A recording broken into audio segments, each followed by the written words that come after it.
And so if you're sitting there and you make a comment, it is all picked up and is broadcasted out to the wide world on the World Wide Web. So I just think that you should be mindful of that as we go along. So the first item is any apologies. No. Yes, we have an apology for Councillor Mike Lee for lateness and early departure from Councillors Clow and Councillor Watson.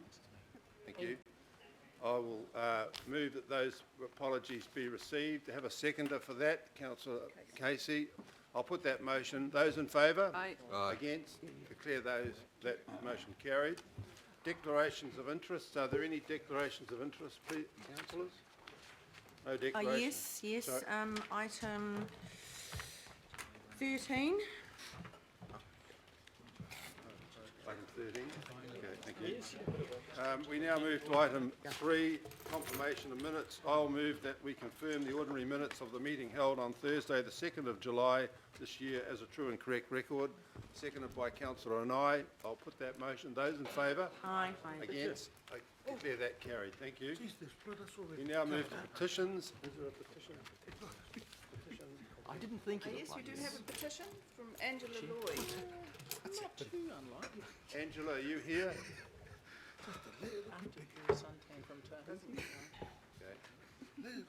Is anyone here connected with the petition that was going to be presented by Angela?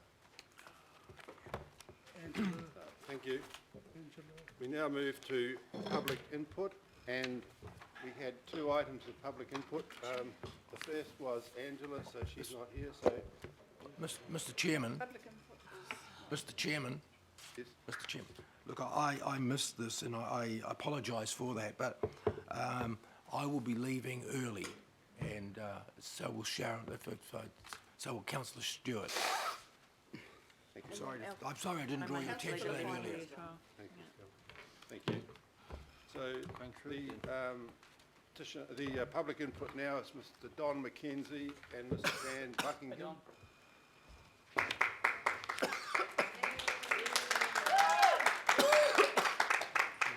And they're presenting on the subject of disability advisory panel. And you have 5 minutes, gentlemen, and then the matter will be opened up for questions on what you've presented. Thank you. We're in your hands. Welcome. Thank you, Mr. Chairman, for hearing this, and I'm much obliged to you for moving this forward on the agenda and hearing us. And you know me, I'm Don McKenzie, and I'm a member of the Disability Advisory Panel, and I have to my left Dan Buckingham, who has just joined the committee earlier this year. Mr. Chairman, can I just confirm, or I think you have with you, the letter from Mr. Clive Lansing, Chairman of the Disability Advisory Panel, outlining the reasons why we support the retention of disability advisory personnel. So I just want to confirm that letter is with you. I'm not sure whether you actually have a... Yes, I can confirm that we have the letter dated the 3rd of August. Yes. That's the one? Yes. Jolly good. Thank you. Councillors have got a copy of that as well. Yeah, And I'm not sure whether you have the summary of my notes as well, a 1-page summary which I released yesterday. Yep. I'm not sure whether that is with the committee or not. yes, we have. Oh, jolly good. Yes. That's fine. So if I may just cut to the chase right away and acknowledge the recommendation to receive the report from the Chief Executive. But what I would like to say is that the Disability Advisory Panel does urge this committee to delay any implementation pending more analysis. I think there are quite a few questions to be answered around the proposals that you have outlined before you. The I would think that what we need to do in the meantime is to actually retain the role of the disability advisors.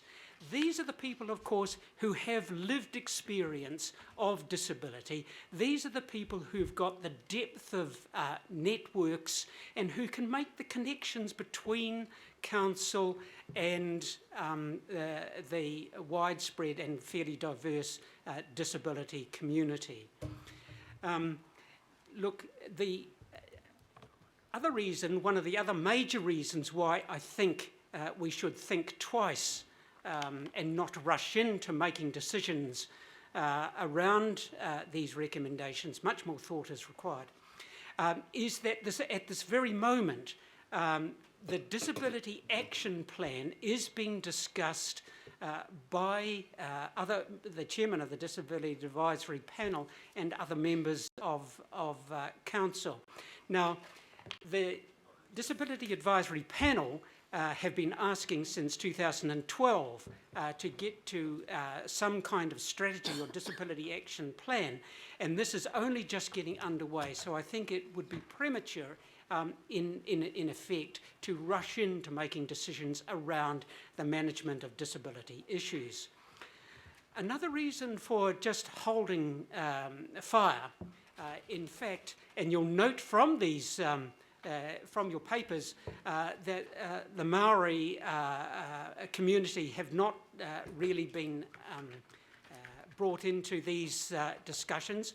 And the point here is that the rates of disability are much higher in the Maori and Pacific Island communities than they are within the European community. So that's every reason why I think the Maori community ought to be engaged holus bolus on these issues. Now, of course, the end goal of all of this is a more livable and inclusive Auckland for everyone. But the recommendations that you've got before you, really they focus on accessibility, and that's good, that's fine, but it's only part of the story. It's not the whole question. And I think we need to be really careful about the transition into a new way of doing things, if that is what is required. Now, there's no doubt that costs are seen to be an issue here. And cost cutting is mentioned in your papers, and I'm a bit sad about that because the needs of people with disabilities don't go away. You can cut the costs as much as you like, but it's not going to change my needs. It won't make the slightest bit of difference, and in fact, the whole issue of disability in the community is growing, and I want to come back to that in just a moment. Look, we are a vulnerable community. We don't have the resources to advocate for ourselves. I have to say also that the consultation with the Empowering Communities team has been pretty light. And I think there's much more discussion that we could have. I just want to remind you that the disability community, that's around about 23% of the community, up and down a bit, of course, but we're a very significant community of interest, and that needs to be borne in mind. And the commonest impairments are physical and learning impairments.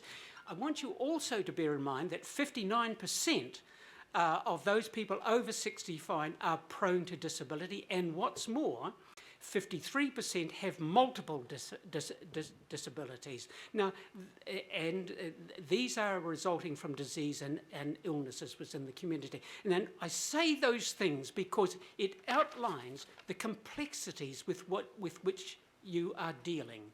This is not just an access issue, and I'm a great advocate of access. I've been to the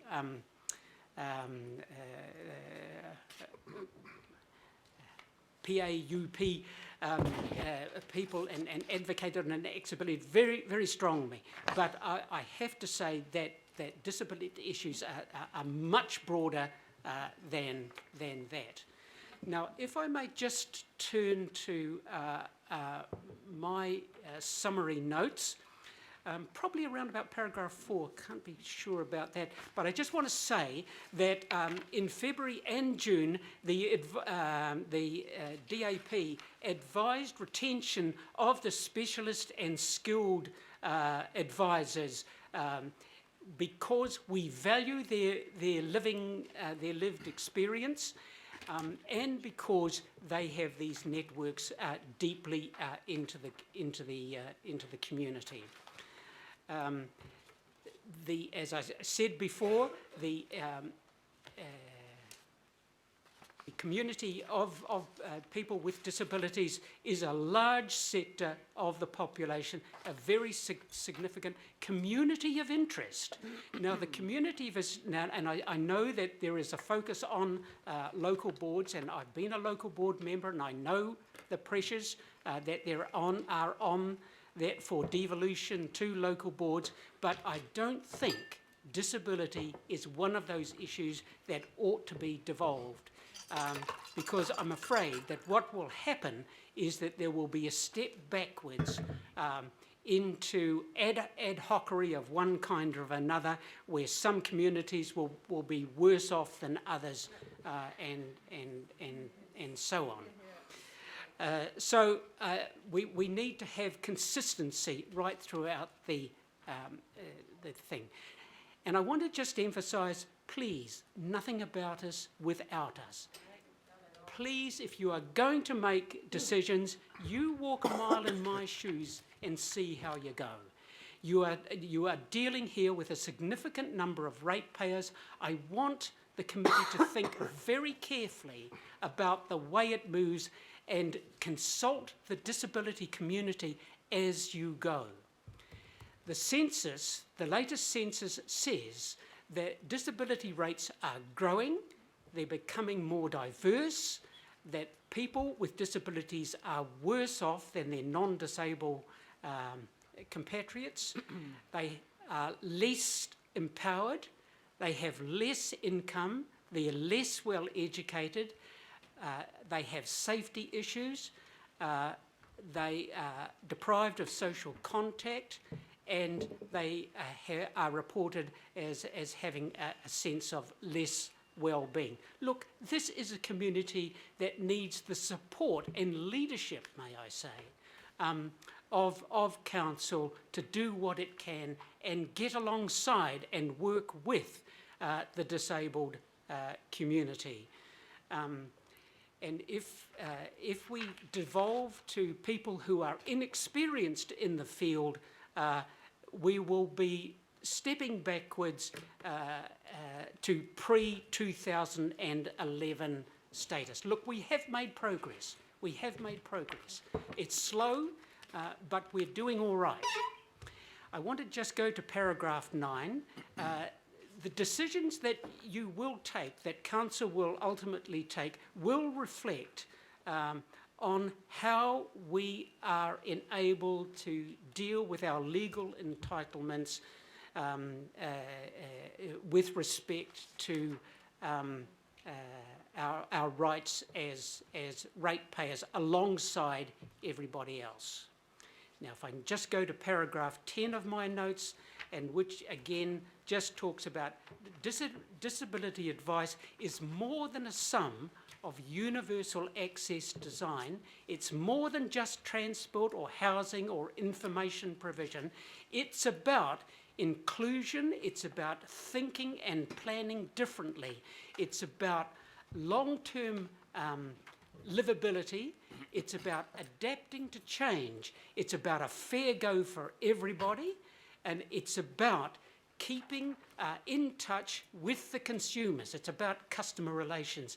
It's about advances in technology, and with the best will in the world, people who sit at desks and don't experience disability have not the slightest idea of what difference technology can and will in the future make. It's about keeping abreast of international standards, if Auckland is going to be an international city of livability. It's about retention of internal consistency and knowledge and practices, and maintaining those external linkages. And just finally, I just want to say that, look, the institutional knowledge and skills that we currently have in our disability advisors ought to be within the policy settings rather than in community development. But I just leave you with those thoughts, and I do urge you, please, to think very carefully about the decisions that you make. Don't rush these decisions. Do the proper analysis and talk to the disabled community. Thank you, sir.